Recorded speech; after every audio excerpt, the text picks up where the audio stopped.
L'économie mondiale, c'est comme un énorme supertanker qui est addict aux énergies fossiles et il faut essayer le plus vite possible de le faire bouger dans une autre direction, celle des énergies renouvelables.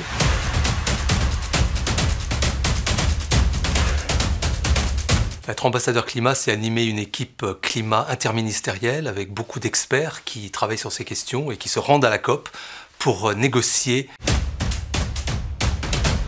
Les décisions sont prises au consensus, et consensus, ça veut dire qu'il y a 197 parties autour de la table qui ont leur mot à dire et qui peuvent bloquer les choses. Les négociations climatiques, elles sont cruciales, mais elles sont, c'est vrai, très compliquées. C'est l'Union européenne qui parle d'une seule voix au sein des COP.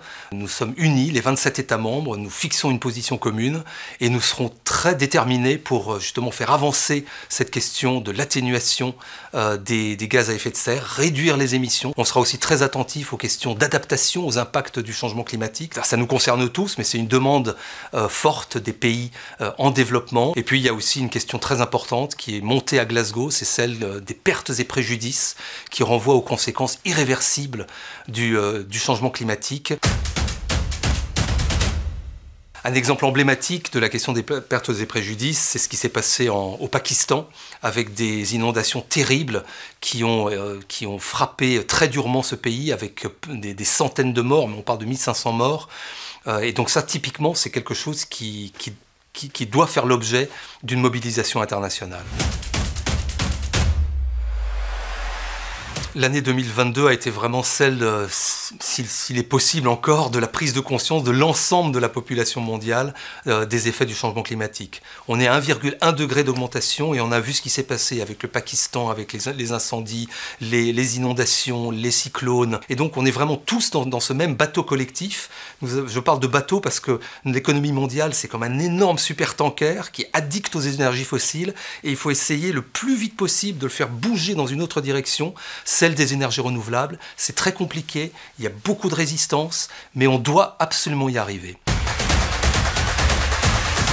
Dans l'Union européenne, on a beaucoup dit, oulala, il y a reprise du charbon, du fait de la guerre en Ukraine, de la nécessité pour nous de trouver des énergies alternatives au gaz russe.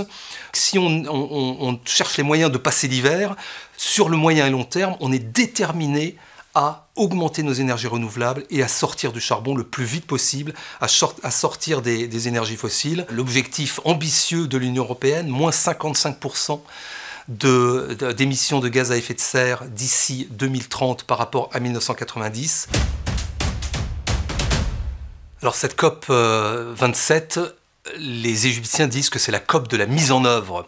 C'est-à-dire qu'on a eu des avancées à la COP 26, en particulier sur les questions d'atténuation. Il y a eu beaucoup de pays qui se sont engagés à augmenter leur ambition en matière de réduction d'émissions de gaz à effet de serre. Et là, il faut vraiment que nous poursuivions sur cette lancée. C'est absolument critique parce que la science nous dit que nous n'avons plus qu'une décennie pour agir si on veut vraiment réduire nos émissions et rester dans la trajectoire de ce que nous dit l'accord de Paris, c'est-à-dire rester dans une fourchette entre 1,5 et 2 degrés.